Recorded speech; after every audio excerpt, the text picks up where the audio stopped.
আপনি দেখে রাখুন বাংলাদেশে যা হচ্ছে, যদি মমতা ব্যানার্জি আর দুটো ইলেকশন এখানে জেতেন তাহলে পশ্চিমবাংলায় ওই দৃশ্য দেখতে পাবেন, বাড়িতে বসে ঠক ঠক করে কাঁপবেন, বাড়ির সামনে এরকম ঘটনা ঘটবে। আমি তো এসছি আপনাদের নিজের লোক হিসাবে, এমপি ছিলাম, 5 বছর সুখে দুঃখে থেকেছি, তাই দেখবেন এত মানুষ আসবেন, একবার যাই সবার সঙ্গে দেখা করি। কলকাতা যেতে হবে, তাড়াতাড়ি চলে যাব। কিন্তু বর্তমান পশ্চিমবাংলা যে পরিস্থিতি, কেন আমরা পরিবর্তন চাইছি? কি আমাদের খুব ইচ্ছা হয়েছে মন্ত্রী হওয়ার, মুখ্যমন্ত্রী হওয়ার? ইচ্ছা তো নিশ্চয়ই আছে, তাহলে রাজনীতি করছি কেন, পার্টি চালাচ্ছি কেন? একাধিক রাজ্যে আমরা ক্ষমতায় এসেছি, মাননীয় প্রধানমন্ত্রী মোদীজিকে দেশের লোক 3-3 বার প্রধানমন্ত্রী করেছে, অটলজিকে 2 বার করেছে। এখানেও আমরা সরকার গঠন করব, আর এই জন্য করব যে সাধারণ মানুষের জীবনের পরিবর্তন হোক, এখানকার ভূবৈজ্ঞানিক পরিবর্তন হোক, মানুষের আর্থিক, সামাজিক, রাজনৈতিক চিন্তা চেতনার পরিবর্তন হোক। সেই জন্য পরিবর্তন চাইছি আমরা।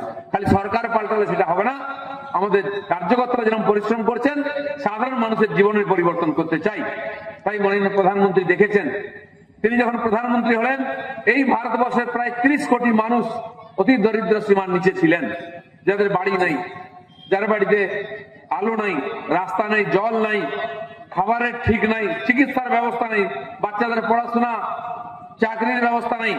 তাই তিনি প্রথম ঠিক করলেন আবাস যোজনার মাধ্যমে সেই গরিব মানুষদের মাথার উপর পাকা ছাদ করে দেবেন।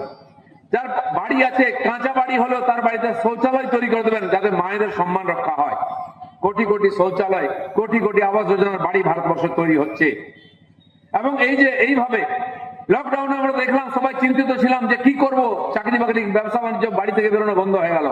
প্রধানমন্ত্রী বলছেন চিন্তা করবেন না, আমি আপনার বাড়িতে চাল ডাল পৌঁছে দিচ্ছি। সারা ভারতবর্ষের মানুষ, 80 কোটির বেশি মানুষ চাল ডাল আটা 5 বছর ধরে পাচ্ছেন।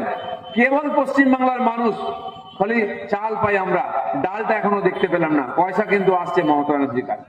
যিনি খাদ্যমন্ত্রী ছিলেন জ্যোতিপ্রিয় মল্লিক, তিনি বলছেন ভাবছি কি ডাল দেবো, অড়হর ডাল দেবো, মুসুর ডাল দেবো, মুগ ডাল দেবো, ভাবতে হতে 5 বছর, তার মধ্যে 1.5 বছর জেল ঘুরে চলে এলেন উনি। এখনো ডিসিশন নিতে পারলেন না। আমার বোধহয় পারবেন না, এই সরকার ডিসিশন নিতে পারবে না, চলে যাবে মে মাসে। তো বাংলার মানুষ সব জায়গায় কেন অবহেলিত? বলছে কেন্দ্র দেয় না, কেন্দ্র দেয়, আপনারা দেন না, সেই জন্য পরিবর্তন চাইছে। শৌচালয় থেকে গ্যাস সব এসছে, বাড়ির সামনে পরিশুদ্ধ জল আসুক, পানীয় জল, তার জন্য কল আসবে 5 বছর আগের টাকা এসছে, হাজার হাজার কোটি টাকা, সেটা ব্যাংকে রেখে সুদ খাওয়া হচ্ছে। আমাদের বাড়ির সামনে জল এলো না, ইলেকশন এলে রাস্তা খুঁড়ে দেয় কিনা, জলের পাইপ আসছে, পাইপও লাগে না, জলও আসে না। তাই পরিবর্তন চাইছি আমরা। আজকে স্কুলে যান, টিচার নাই, বাচ্চারা যাচ্ছে মিড ডে মিল খেয়ে বাড়ি চলে আসছে। হসপিটালে যান, ডাক্তার আসে না, ওষুধও পাওয়া যায় না, নিজের গ্যাসের পয়সা দিয়ে প্রাইভেটে চিকিৎসা করতে হবে, নাহলে অন্য রাজ্যে যেতে হবে। থানায় যান, পুলিশ নাই, সিভিক পুলিশ বসে আছে, সে খালি কাটমানি নেয়, আর এখান থেকে গাড়ি ঢুকলো কিনা আটকে দিয়ে পয়সা নেয়, আর কিছু করে না। আপনার সঙ্গে যদি কোনো ঘটনা হয়ে যায়, এফআইআর নেবে না।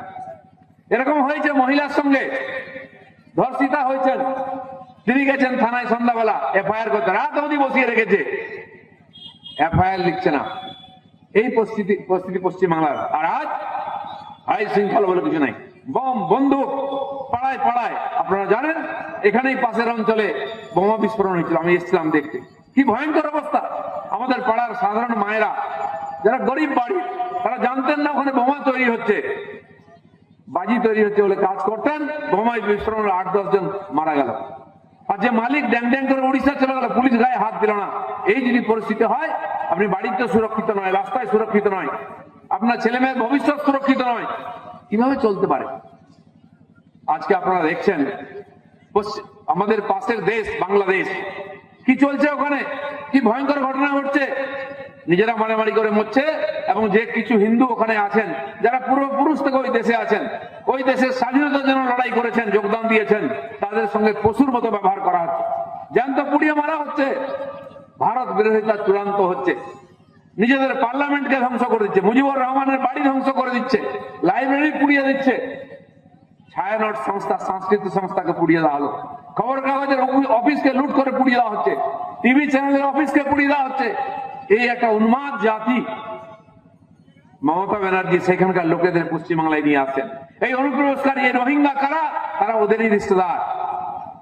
আপনি দেখে রাখুন বাংলাদেশে যা হচ্ছে, যদি মমতা ব্যানার্জি আর দুটো ইলেকশন এখানে জেতেন তাহলে পশ্চিমবাংলায় ওই দৃশ্য দেখতে পাবেন, বাড়িতে বসে ঠক ঠক করে কাঁপবেন, বাড়ির সামনে এরকম ঘটনা ঘটবে। তাই আমরা লড়াই করছি, পশ্চিমবঙ্গে কোনো অনুপ্রবেশকারী রোহিঙ্গাকে আমরা থাকতে দেবো না। বিদেশ থেকে এসে এখানে ভোটার হয়ে যাবে, রেশন কার্ড পেয়ে যাবে, আধার কার্ড পেয়ে যাবে, মোদীজির পাঠানো গরিব কল্যাণ যোজনার সমস্ত সুবিধা নেবে, চাকরি বাকরি নিয়ে নেবে, আর আমাদের ছেলে মেয়েরা চাকরি করার জন্য পরিযায়ী শ্রমিক হয়ে মহারাষ্ট্র, মুম্বাই, দিল্লি, হরিয়ানা, কর্ণাটকে চলে যাবে। সেই পরিস্থিতি তৈরি হয়েছে। আর যান বাংলার বাইরে যে কোনো রাজ্যে যান, যে কোনো হোটেলে যান, যে কোনো কারখানায় যান, শ্রমিক দেখবেন বাঙালি। আমি গেলে চিনতে পারে, চলে আসে, দাদা একটা ছবি তুলবো। বলছে কি করছো এখানে? বলছে অটো চালাচ্ছে। কে বেয়ারের কাজ করছে হোটেলে, কে কলকারখানায় ছোট ছোট লেবারের কাজ করছে। পশ্চিমবাংলার ছেলেরা কি এই জন্য জন্মেছে? সারা ভারত থেকে লোকেরা এখানে চাকরি করতে, ব্যবসা করতে আসতো। জুট মিলে আমাদের ছেলেরা চাকরি করতো না, বিহার, ইউপি, উড়িষ্যা লোকেরা কাজ করতো। আজকে আমাদের ছেলেরা সেই জুট মিলে একটা লেবারের চাকরি পায় না, তাকে অন্য রাজ্যে যেতে হচ্ছে লেবারের চাকরি করতে।